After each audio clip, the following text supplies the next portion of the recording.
We are now live. So as I tell all of the panelists, everybody can hear everything we say now, and we're recording it. So just mind your P's and Q's, people. So how I hope everyone is doing well. Welcome, as we're going to give everyone some time to log in, like we always do. And I see lots of names. It's like the Price is Right wheel, right? Or a hamster wheel when it rolls over and everybody's name pops up. But I love seeing everyone's name week after week. And as always, give us a chat and tell us how you are or where you're coming in from. And Lori, like, quick to do that.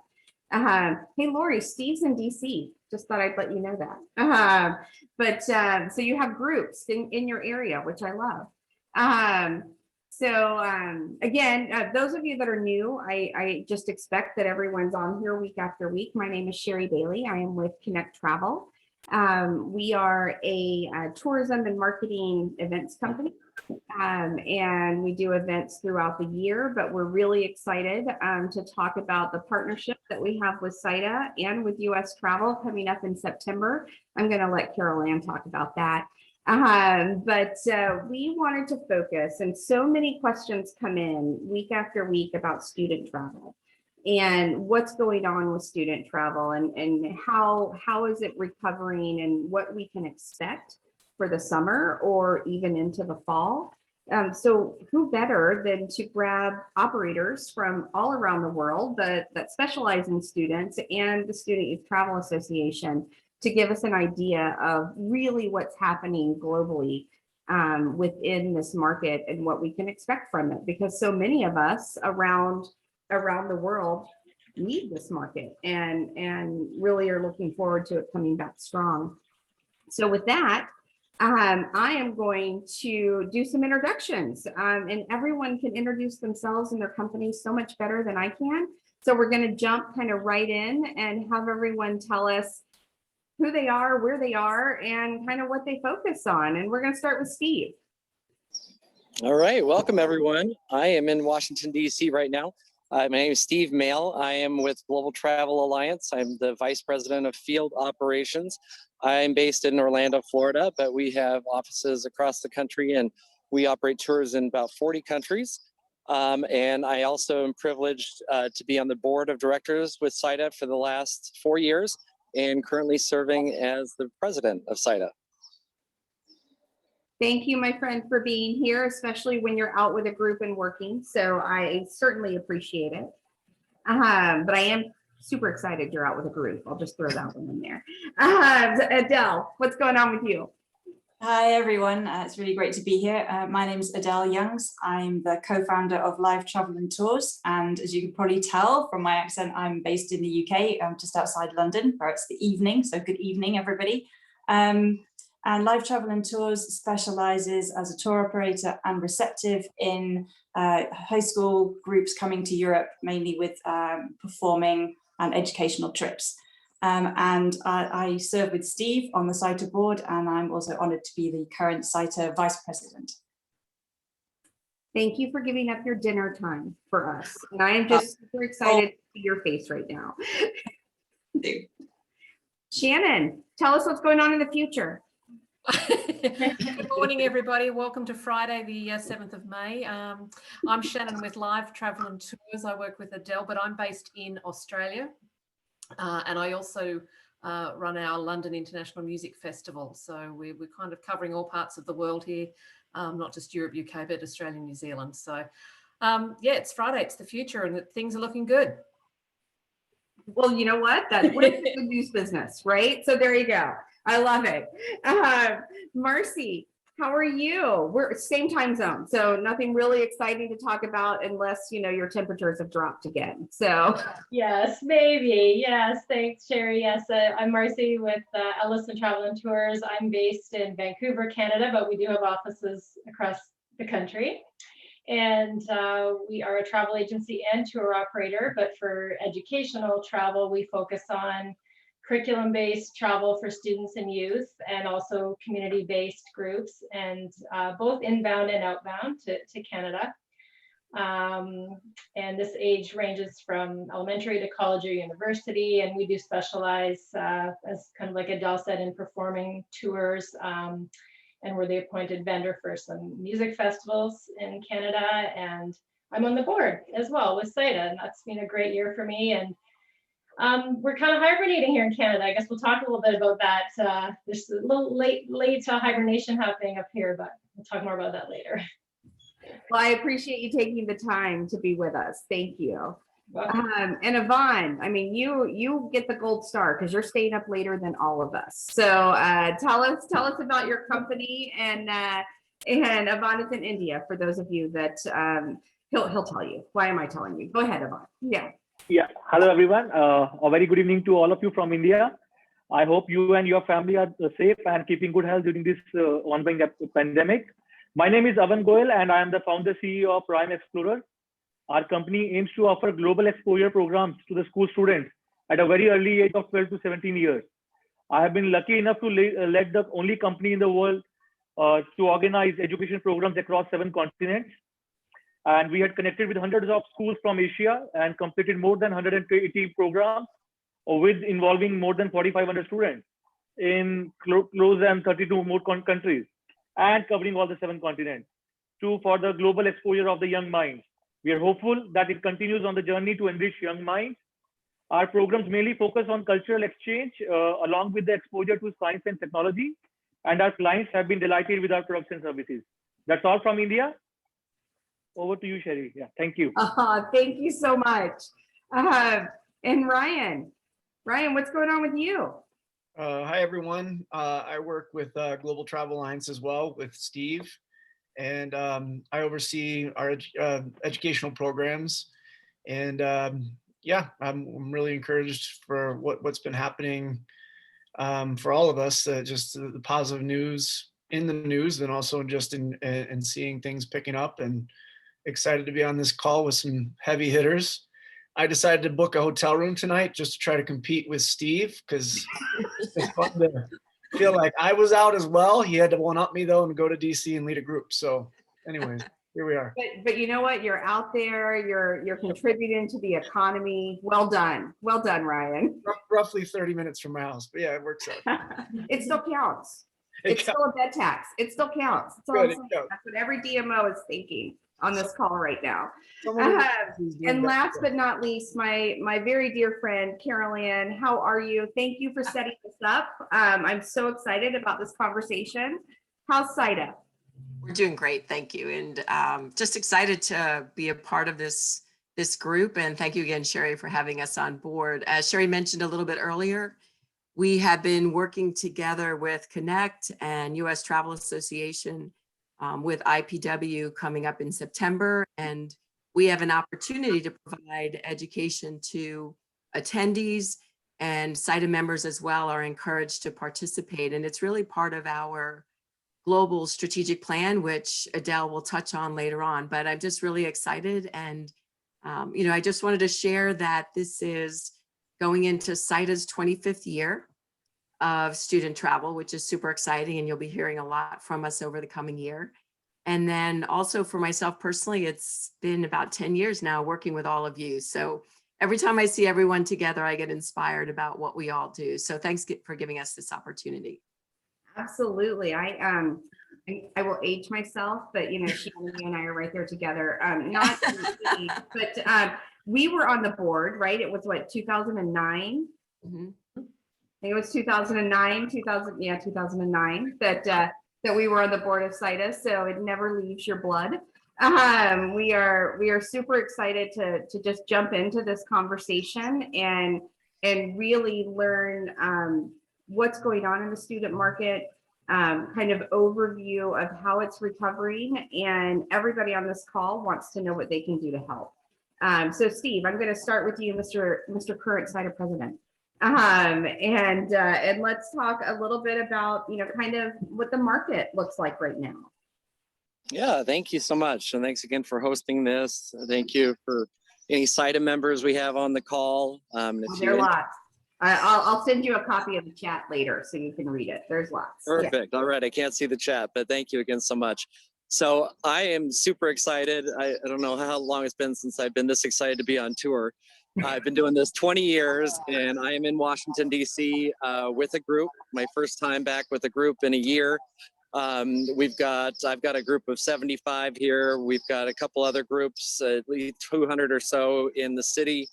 And it's coming back slowly and surely. This is just the start of it for us. Normally we'd be starting in February, but things are picking up. And honestly, it wouldn't be possible without the amazing vendors. All the vendors that have put safe practices into place, from the hotels, the motor coaches, restaurants, activities, they are all just going above and beyond to make sure that safe policies are in place, that everyone is feeling comfortable, that distancing is practiced, and we're still a ways, it's not as busy as it would normally be at this time of year for sure here. But I'm very encouraged to see the occasional coach going by. We were at Arlington National Cemetery this morning. A couple other coaches were there as well.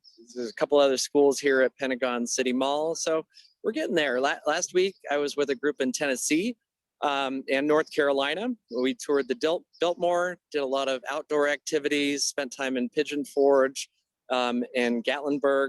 And so, whether it's indoor or outdoor activities, everyone is really pulling together to make sure that we do this. And I've been so encouraged, whether it's at a hotel or a restaurant, the vendors are so excited to see us.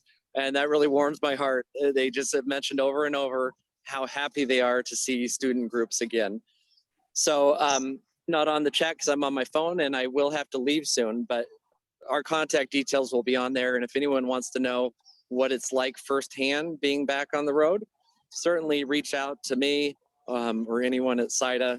And we're getting there, guys. I know it's been a very, very difficult year and discouraging, and times where we never thought things would get back to the way they were. And it's slowly coming together. I love that positivity. And the groups that you've had out, I'm very curious to know, everyone on the call is super excited that you're on a tour right now. But the groups that are going out, are they any specific discipline? Are they education? Are they music? Are they sports? Or anything in between there? Yeah, good question. So our company focuses primarily on educational travel. So the group that I had last week was 5th and 6th grade. The group I have right now is 8th grade. I believe all of our groups that are in the city right now are 8th grade groups primarily. So that 8th grade into school year group, which I love, that has come back this year. And so that, that's fabulous. So super excited for you. So Carylann, do you have anything to add about kind of state of the market right now, state of the industry? Sure. I think what Steve was bringing up about the safe protocols, we've been hearing from our members that, again, all the vendors are really helping us keep it safe for the students, wearing their masks, where appropriate, social distancing. And I think all of us are working together to make this happen. I think from a destination perspective, one of the things I'd like to say is we decided to do a calendar of what we want to call our destination forums. We've identified up to 10 destinations right now, because the primary question we're getting from SYTA members is the cities are constantly changing, the rules are changing all the time, countries are changing, and it's challenging as they're getting calls from teachers and educators to know where they can go and what's open. So we're going to be working with our destination partners and CVBs to schedule a series of calls where they'll have an opportunity to tell us where they are in the opening process, what's new in the student market, if there have been any major changes. And then we're in turn going to have operators much like this sharing what it is they're looking for right now. And I think more than ever, with the changes of so many people in the locations we work with, it's more than ever important for us to meet face to face when we can, and meet on these calls or do virtual business appointments, because the names have changed, the players have changed, and we all want to really start traveling again. So these destination forums, there's a list of the dates on our website. We have a virtual conference in August. We made a decision to go virtual with business appointments one more time, and then hopefully do face-to-face next year. But what I also want to introduce, because we have such a a unique group today is we've had a global initiative to bring together student operators who work in this school market, again, under the age of 18. And it represents about 12% of the student travel market. And Adele and Shannan and Marcie have really been leading this effort. But I'd like Adele to share with you all how important it is that we all come together as a global community for this market. Even if we're not able to visit these countries yet, it's still important, I think, to understand where we are in a lot of these destinations. So Adele, if you could share a bit about the global student market, that would be great. Sure, no problem. Thanks, Carylann. Yeah, I mean, we've all gone through something that none of us could ever have imagined. And I think SYTA was already working really hard on building international connections as something that's been important to us for probably all of the time Carolann's been with us, and since 2009 when Sherry was on the board. So it is a long-term project because student travel isn't bound by borders. It is something that so many of our groups travel internationally, and it's such an amazing experience when they do. But what's happened with the current pandemic is so extraordinary and so unusual that really we're all learning. I mean, it's great to have Steve's feedback because that's something, the first group's going out, it's so important to learn what's working and what can perhaps be improved. So internationally, we can all learn from each other as we're all going through different phases and different challenges we're working with. For example, in Europe, with sort of so many countries in quite a relatively small area, our big challenge is how to cross borders. You can't travel that far without crossing a border in Europe, and that is something that is still being worked on, how that is going to be possible with vaccine passports or COVID tests, and how you standardize all of that. And so these are all things that we can all learn from each other. If it's done in one region and it's successful, then that's something we can look at moving to another region and maybe re-implementing something similar. So this has really meant that we've pushed ahead, I think, with our international project. And we held a global forum event. Many of you may have been involved in that or attended some of the sessions on that, which was practically a whole day with international panelists from educators and tour organizers to students, and really was to share best practice and ideas about health and safety and how we're all dealing with the current situation. But I think the US particularly is definitely leading the way in things opening up more than probably any other area of the world at the moment. So we are really learning with interest how it's going, and looking forward to doing the same in Europe and the rest of the world, and Canada and Australia and New Zealand and India, as soon as it's possible in each of those areas. I love that you had the global forum and looked at, hey, this is what we need to do moving forward. And I'm going to kind of bring it back to company level for just a minute and go back to any changes that you've had to make. Yes, the US is opening up, and yes, people are getting vaccinated, and that is amazing. But have you had to go back and look at operationally some changes on how you'll run tours, and what those changes are moving forward? Absolutely. And anybody can jump in here.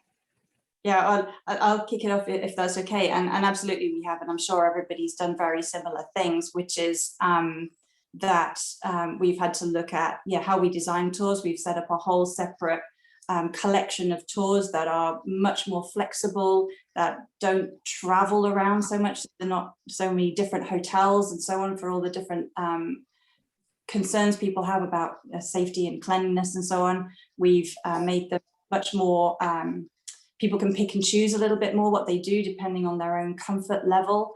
Do they feel safe going out in a public space, or would they rather stay on the motor coach just with their own bubble? So we've really looked at that, and also I think everybody else has been looking too at terms and conditions and cancellation policies and how that works going forward. And it's been a challenge for everyone, and how do we make that good for the groups, good for our vendors, good for us, and transparent across the whole chain so that everybody knows what's going on. So that's been a challenge, but I think for everybody. Marcie, I saw you shaking your head when we asked that question. Yes, we've made changes.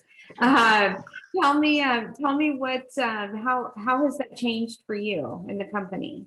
Yeah, so I think similar to what Adele's saying, I mean, we've kind of had to turn our business inside out, wrung it out, looking through all of our procedures and working with our insurance providers. And so just really looking right from beginning to end of how we're planning tours and, taking that time right now.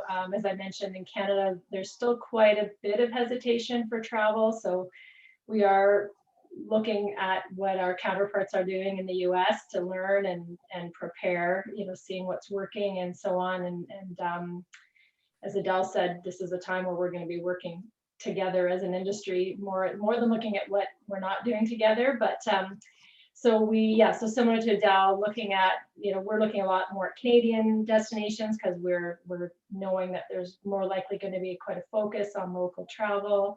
So preparing those itineraries, and also we've taken the time to work on the CSTO, the Certified Student Tour Operator Accreditation. That's through SYTA and the Center for Student Travel Safety. So obviously this is a great time to prepare for that accreditation and ensure our tours are safe. So that's kept us busy and given us some focus kind of we're in this waiting game. As I said, hibernation is delayed here, so we're coming, but and we are coming, and we see that coming back.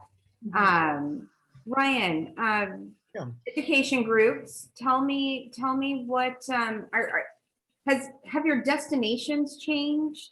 Have your activities changed?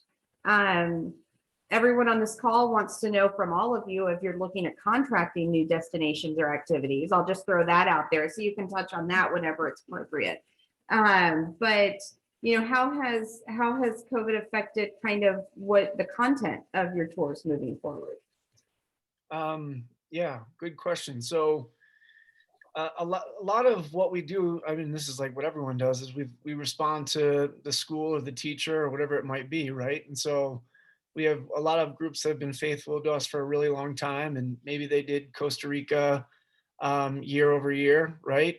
But internationally, they weren't allowed to travel. So a couple of instances where we've pivoted, and now that group might be going to one of the national parks.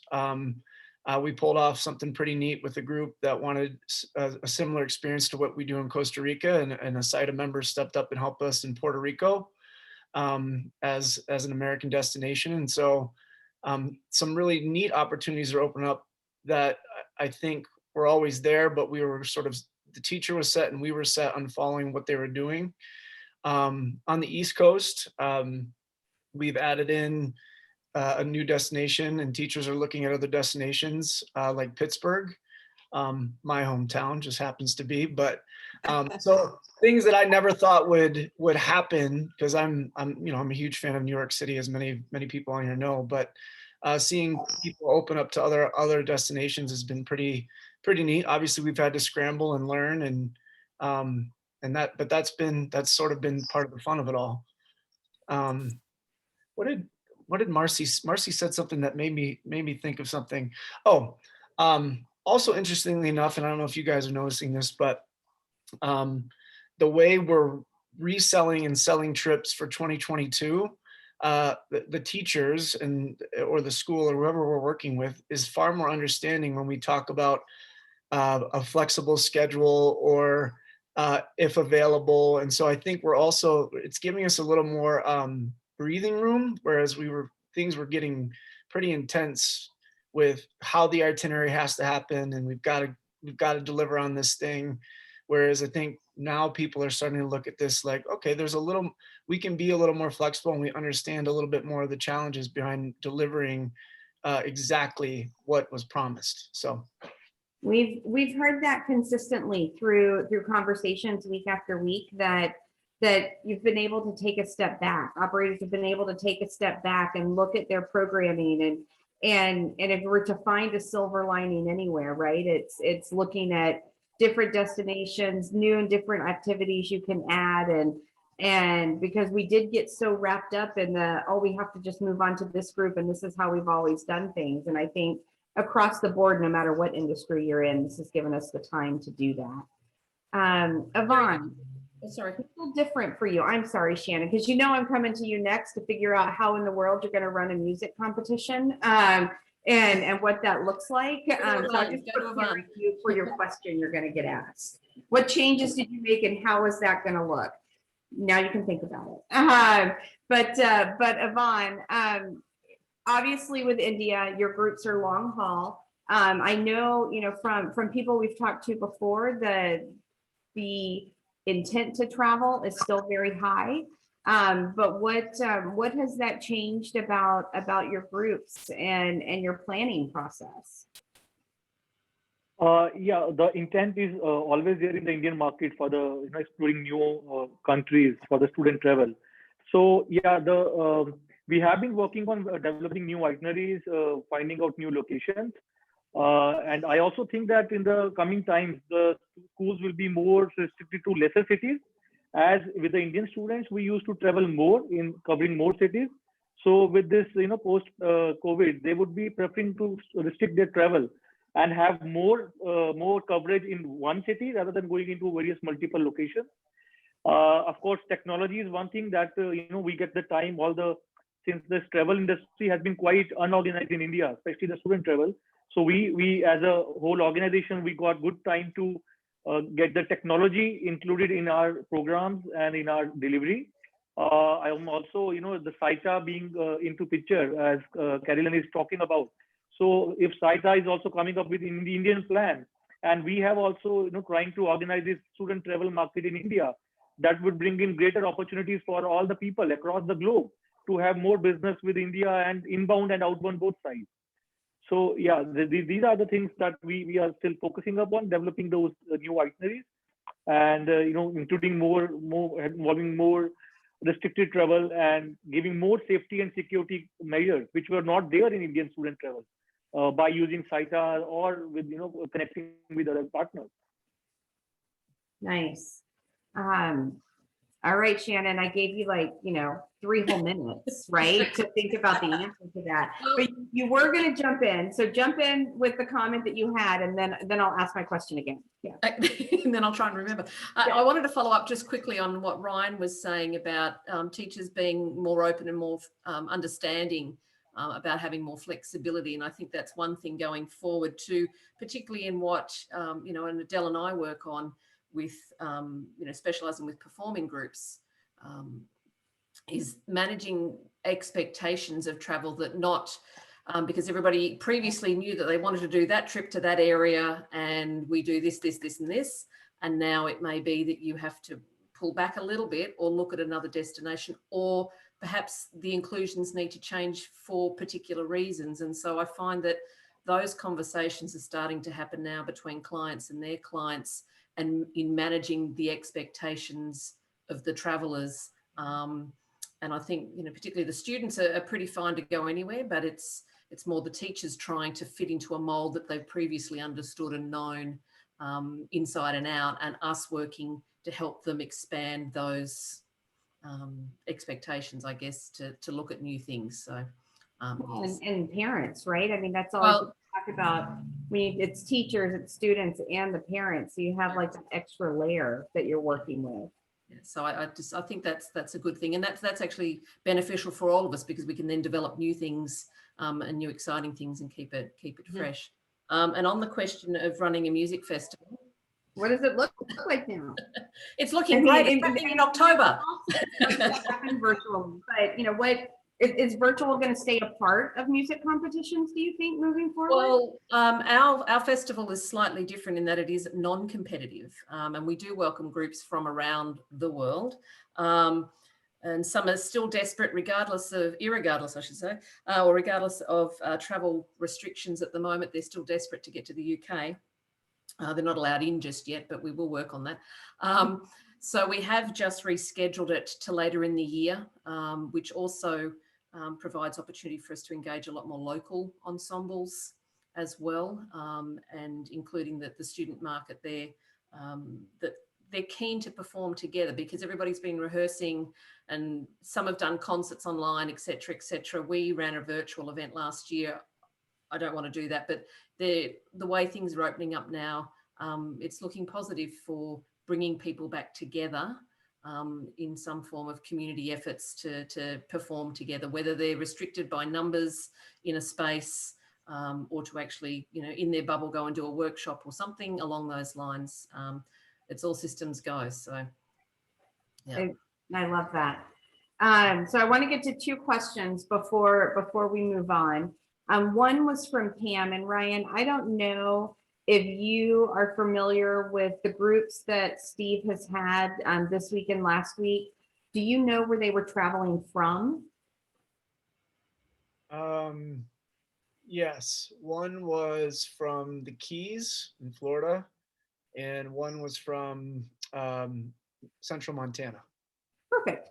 So that was Pam's question. She's just trying to get an idea of who's open and who's traveling and where they're traveling from.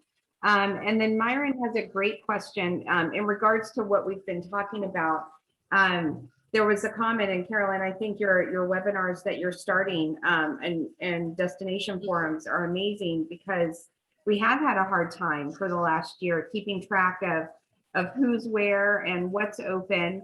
And from Myron's perspective, you know, because there's been a huge turnover in contacts, as a supplier, who should they contact within your companies? And is there do you suggest any points of conversation that would entice you to think about a new place, a new attraction, a new destination? You know, what piques your interest when a supplier is talking to you? Anyone can jump in, or I can choose you, which I have no problem doing. I can jump in, Sherry, I guess. I can. Go ahead. Okay. I could just jump in. I was just gonna say, like, even in general, we're always looking for opportunities where I've often said at the SYTA conferences, kind of a one-stop shop with with suppliers that can dual purpose things for us, like whether, like, especially with venues that can be performances and do a to-go lunchbox or, you know, things like that. So where we can cross over, I think that won't change from post-COVID. Like, we're going to be looking for opportunities to find one stop for multiple things. And of course, with the safety protocols or things, you know, clearly outlined now will be important. And I think as well, yes, protocols that we know ahead of time can share with the groups. I think Ryan kind of mentioned, like, with the itineraries needing more flexibility, we know that it's going to take more time with all the safety protocols and going, you know, making sure that everything's in place. If we can do preparation ahead of time so that we can still fit into the itinerary what the client wants, that's going to be helpful too. And I know that's moving into the future needs, but that's something that comes to mind when you mention that. Sherry, could I add, you know, the question, you know, what we've been hearing from our members, and we have to remember many of them let go of a lot of staff also, like the suppliers. And so what I'm seeing is many of the tour operators are also short-staffed and looking to bring more staff back on, you know, maybe later in the summer and in the fall. So I think on both sides, you may send an email to the info app box, to the general email. It might take a little while to respond. I would say on the other side, many operators are sharing that it's taking several days to hear back from their partners, or a general manager might call back when it used to be a sales manager. So I think we're all just sensitive to that response time and just to be aware, I think, and empathetic with each other on getting back. But I still am hearing that an email still works. I would say also that, you know, being on these calls, and when you're a part of an association, you have access to a directory that hopefully will be regularly updated. The DMOs and CVBs have been amazing in sharing with us updated contact information. So I would recommend everybody really talk with the others in their market. And if you work in the student market, you want to know who all the other suppliers are. because they can really help you with those contacts. And if maybe Ryan, speaking for you, I'm not just saying, if you're calling one and they can make a recommendation on a restaurant, then it's everybody working together. And I think that's what's going to take, over the next several months to get this started again. That's a really good point, and thank you for sharing that. We talk a lot about how we get in touch with, or the operators have talked a lot about how they don't know who to contact with a hotel, and from the supplier side, we kind of feel the same way on how we can get in touch with everyone. So consistency and patience and flexibility, those are all the words that we hear constantly over and over again that are going to get us through this, and working with each other. And Yvonne, I see that you're like quickly typing an answer to Jeffrey, but you can just jump in and answer it if you'd like as well. Jeffrey from Philly specifically is about when do you think that India student groups will travel again? And we know that second wave is hitting you guys, and our hearts go out, and we want to make sure everyone is safe. And I'm sure student groups are thinking the same thing. So which regions are popular in the US, and when do you think you might have groups rolling again? Yeah, to start with, the US has been on the top list when you talk about student travel in India, considering various factors. One is when you relate it with the science center programs, especially the Kennedy and those things. So they have been always on the top list when the students, you go to students and ask them to visit those NASA centers and have some experience about the space science and technology. So the US has been on the top. I would say close to 75%, 70 to 75% is the US market from Indian students. And talking about when we are ready for the travel, that is a question very hard to answer, because we are still into second wave, and there has been news coming up for the third wave as well, which is also hitting very hard as per the reports that are coming in. So I would say earlier we were focusing on getting this travel back in late 2021, but it would be a luckier position if we start in 2022 as well, in the fall season. So in the fall, if we are able to start it, that would be a great thing. But if we are also losing 2022 as well, that has to be going to be a big challenge for all those Indian operators. But yes, 2022 fall, before fall, I do not see anything coming up for the student travel from India. Understandable. So let's just kind of pull off of this question that Jeffrey asked, and around for everyone. What are you hearing for a travel sentiment right now? I mean, we've moved past inspirational. I can tell everyone's created programs or selling programs. We're back into that mode now. But what are you hearing from your clients? When are they looking to travel? And I know, Shannan and Adele and Marcie, that really is a border question for you. But if borders were open, do you have someone that'll travel in the summer if that happens? What are you hearing from them? I think it's exactly that. Is as soon as people can travel, people will travel. And it is a border issue for a lot of us. But there's so much pent up demand for travel. I'm hearing that from any age group, and particularly from the student groups, that they, as has always been the case, they only have one senior year, they only have one 8th grade year, and too many now, 2 cycles have gone through where they're missing out. And I think as we're hearing that as soon as they can, they want to travel. And as an example, my daughter, who's 17, her school has postponed a trip to Iceland twice, and they're going in October, and they're so excited that that we can't leave the country right now, but they're banking on the fact that they can go in October, and they're just so excited about it. So the minute the borders open, what we're hearing is people will go. I love that. And Marcie, are you hearing the same thing? I think yes. Yes and no. I think that there's definitely quite a focus on traveling within Canada in the next, for sure, 6 months to even 1 year, because we are still in, lockdown in many parts of the country. So even within Canada, there's some challenges traveling within provinces. So I think that when it does open, the first stage is going to be a lot more focused on within Canada.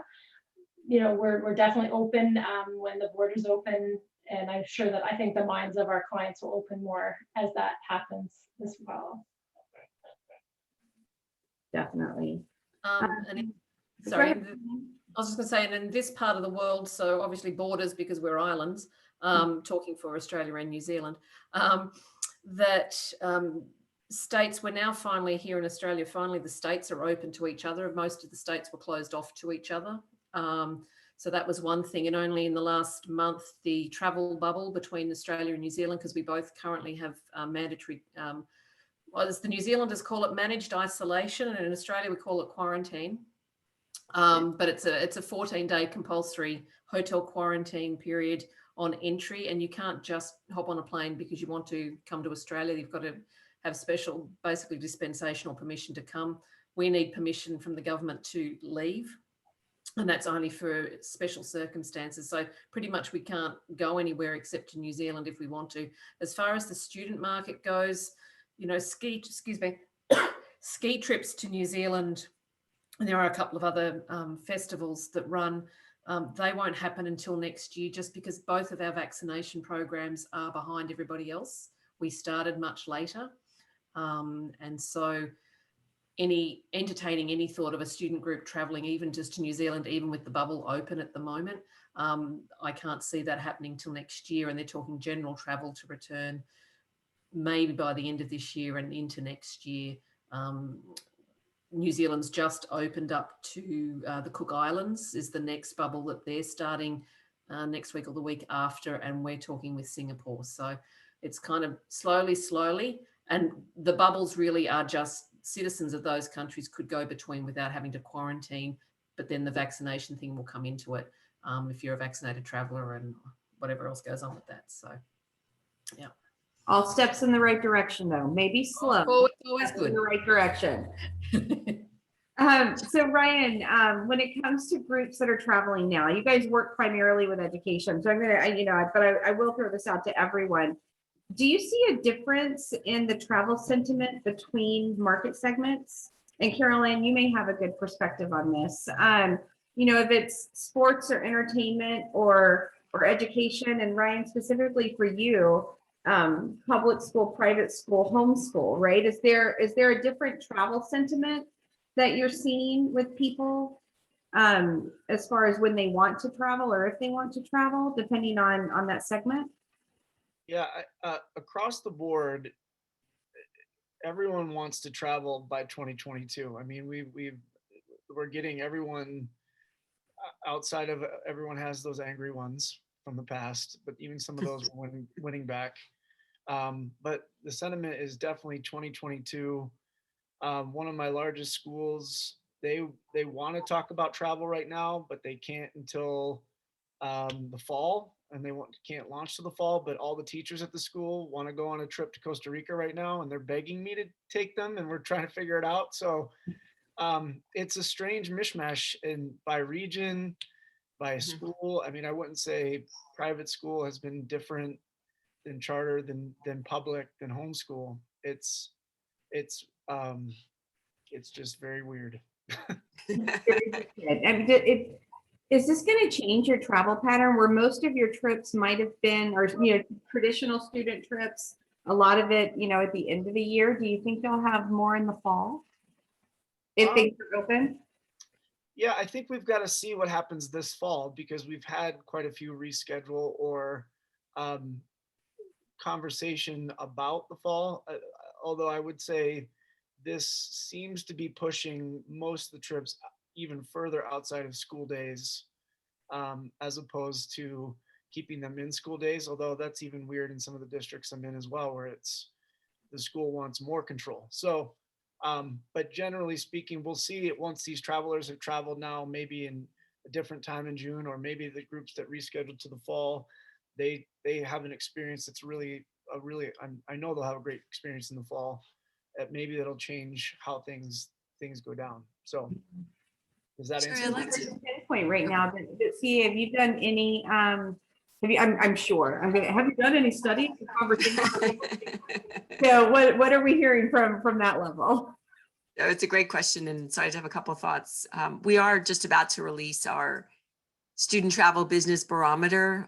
So we're doing that twice a year now. So that'll be available in the next month, and that gives some real data, around what happened in early 21 and forecasts for 22. To your question about where students are coming from and the sentiment, is it private, is it public? I would say that it's pretty much even across the board. Our natural instinct was to think private schools have more flexibility, so they may have been more likely to travel. I've also heard that if the group got smaller in a private school, the trip might have gotten a little more expensive and the parents became a part of that trip. In some cases, parents wanted to plan it themselves. So there might be more flexibility with a private school. But I think what's really I see driving it is the educator. Our greatest proponent, the person who speaks for us, is the educator. And so I think for those educators who really believe that travel matters and is most important, they're our largest and most important advocates. And that's why I think we're still seeing those teachers are really driving it in their school districts. Is it geographic? Sure, some states have opened earlier than others. Some school districts have superintendents that, they paid back a lot of funds from their own budgets to help cover trips from last year. And they're not against travel. They just want to be sure that they're not in the same situation they were, and they're being more cautious. So we're much more sensitive to promoting travel. What I would also say I'm seeing is that some educators were afraid to travel and that they would be called out on it. And so we've been sort of quietly promoting the stories of educators who have traveled, and they're sharing their experiences more on Facebook or, with their communities. So as they feel comfortable traveling, they're starting to. I would say that we're seeing a lot more. It wasn't so much about the kids, but if the adults are vaccinated, the teachers are getting vaccinated, the parents, the tour guides, there's less of a need, of course, because the students can't all be vaccinated. But if the adults that are traveling with them are vaccinated, we're seeing a lot more openness to traveling. I'm getting a lot of calls on testing. Hey, we want to go to a destination. Can I get 40 kids tested? We just got one. I have 40 kids to be tested in San Francisco before we go to Hawaii. Do you know somebody that'll take us all, turn it around in 48 hours? So now we've moved from worrying, understanding masks to what about the testing? What kind of documentation do we need? Moving more towards keeping track of vaccinations. And I would say the kids have been amazing with wearing their masks. And I would share that with everybody. It's not been the kids. They've been using them. They're used to the protocols. I think maybe it's more of the adults. So I think there's a lot of support from the students themselves to follow those plans, as we move forward. So I think you're going to see it's very broad-based. So you just rolled into the next question I was going to ask. Right. I couldn't even plan it. But I wanted to find out, what your biggest challenges were right now. And the follow-up to that is what the suppliers on this call, what anyone on this call can do to help. Because ultimately we've all been to a conference, we've all had meetings before, we're all in this industry together, and everyone here wants to be part of the student market, and they want to know what they can help you do to get toured out again. So kind of talk about that biggest challenge, kind of think about what you need from the industry right now. And CA, when you mentioned that teachers are contacting you to find out where they can get mass testing, I mean, that stamps DMO all over it, so anyone that's on this call is an ex-DMO. You're updating websites, you're reaching out and you're talking about protocols in your city if there's anything like that. I saw in the news today that Sam's Clubs and Walmarts, you don't have to have an appointment anymore. You can do walk-up vaccinations and walk-up testing. So if there's anything like that, I think that'd be great to get out to everyone, or at least to Carylann at SYTA, so they can update their resources. Anyone else want to share kind of what a biggest challenge is? You're not allowed to say the border closing because we already know that. So, or airlines opening up. You're not allowed to say that out. So, No airlines either. What are things that anyone here can do to help you as you move forward in your planning? I'll come into this responding to this query. Like the challenges, what we have been seeing is the economy has going very bad for all the suppliers as well. We know that they have been into huge losses and laying off. So I would see something not coming. All the prices going increased, not in a just small span of a time. They have to take all their losses in gradually. You can't just increase all the amounts instantly in 2022 just to cover your last 2-3 years.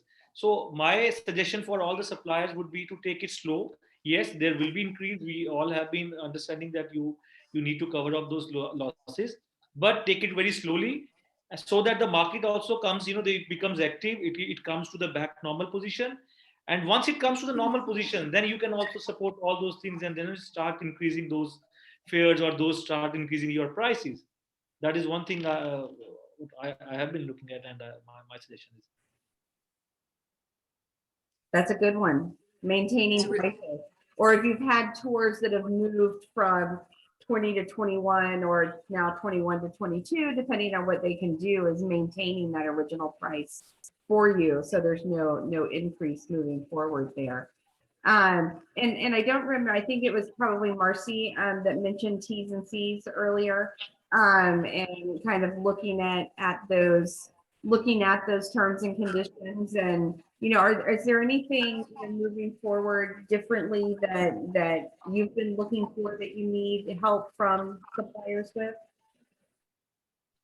I think Carylann kind of touched on this a little bit, is like where possible, especially from the DMO perspective, having a list that can be tapped into, that what's open and what the COVID, and if possible, even somehow the protocols from those suppliers, if not directly with the suppliers, having the protocols posted where they can be accessed, rather than getting a new updated protocol all of the time.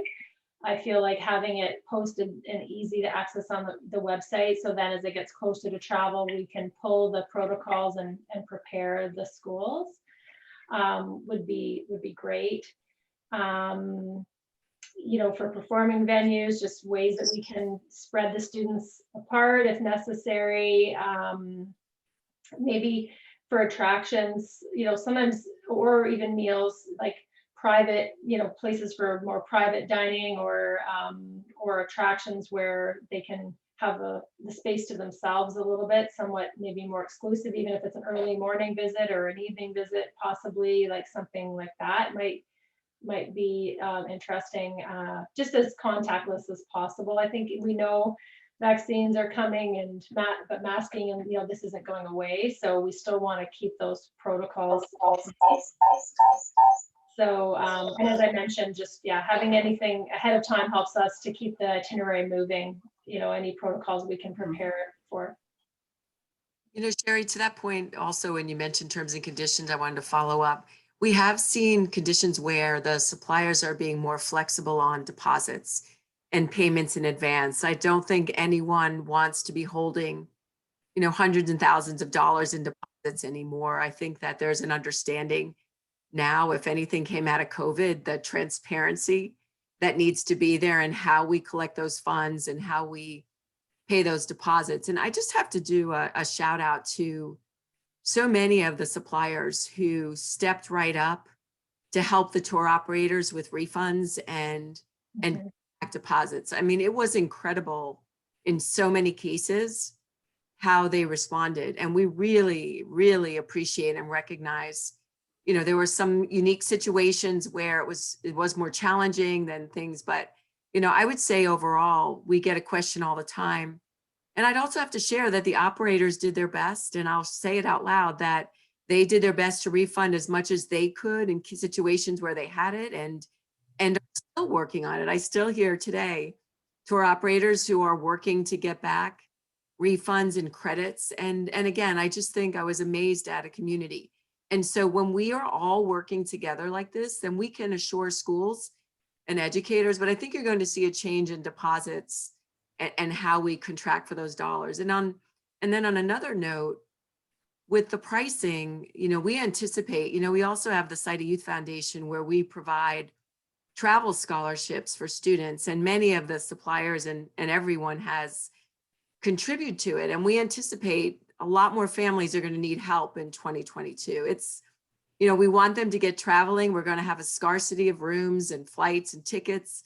The prices may be going up, and we're going to have families who are going to need more help. So I think it's taking a look at all of that. And on another note, we're also wanting to ensure that there's equity with our scholarships, that that everyone gets an opportunity to travel when we can. So we want to continue to help inner city neighborhoods and, rural neighborhoods and everybody that's out there. So I would share that we're going to continue our efforts to provide as many scholarships as we can for students. So when you work with our operators, you help us help other kids to travel. So I just wanted to make a plug for, again, what a great community we work with.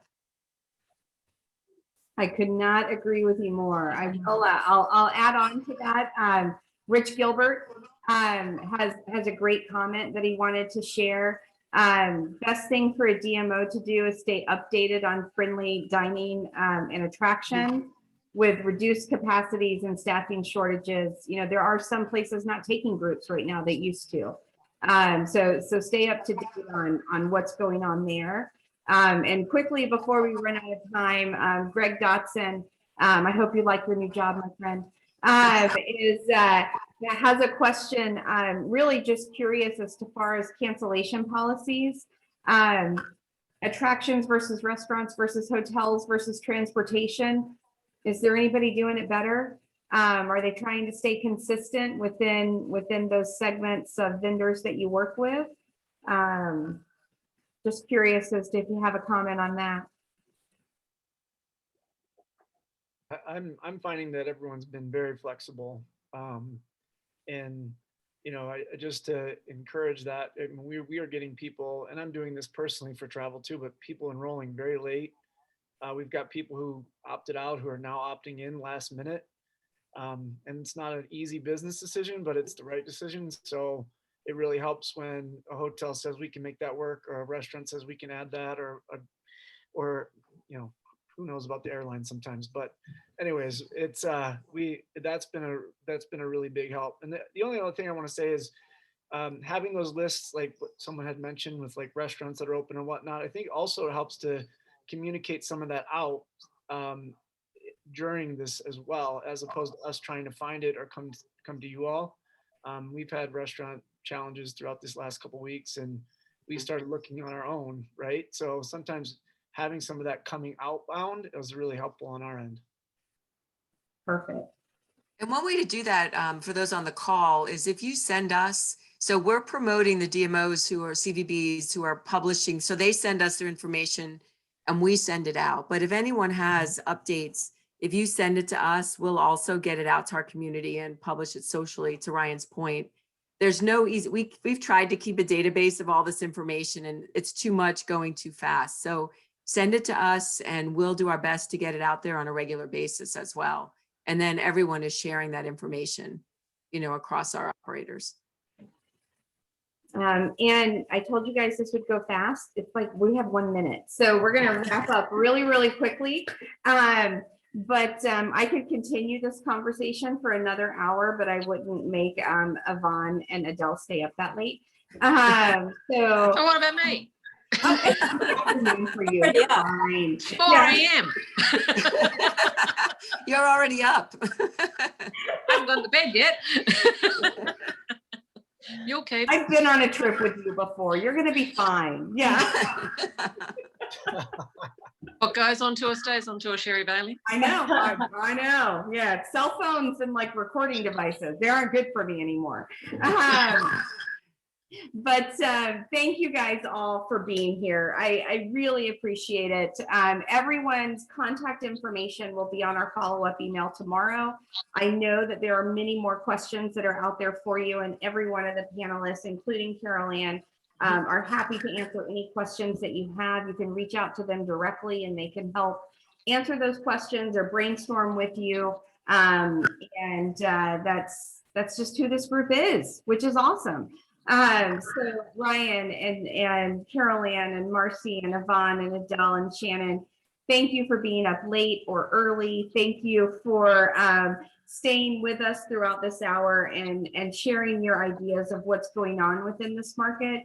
One thing that I learned is that they are traveling, people want to travel, and it is going to recover. It may not be as quickly as all of us want it to be, but we are on the road to recovery in the student market, and you will see students in your area again very soon. So does anybody have anything else to add before I wrap up? Any mind-blowing words of wisdom you want to share? I just say look out, because once it all can start, we'll be the busiest people on the planet. That's right. Yeah, and do tough times never last, but tough people do. So we'll have to be positive for the industry, and yeah, things will be positive in the coming times. We all have to be stay together. Amen to that. Absolutely. I don't know how you follow that. Anyone? Yeah. What he said. Or, Yeah. Whatever the box is on the screen. Yeah. My friends, thank you so much for spending the time. I really appreciate it. Check out the SYTA website for the new destination forums that they're starting. CA, when are you starting those? In about 2 weeks, we'll get started up, and then also look up the information on our virtual conference, August 16 through 19 with business appointments. So thanks, everybody. Love it. And obviously, CA mentioned it earlier, September 20th through the 22nd, we will be in Las Vegas together. IPW, typical, will be running the international B2B show. We will be running a domestic B2B show on the floor with IPW, and SYTA will be providing educational content. So we can't wait for that to happen in September. And if anybody has any questions, reach out to any of us. I appreciate everyone being on the call, and we'll be back next week with another great panel. So I look forward to seeing everyone then, and have a great weekend. Bye, guys. Thanks, Sherry. Great. Thanks, Sherry. Thanks, Bye. everybody. Bye-bye. Bye, everyone. Bye. Thank you.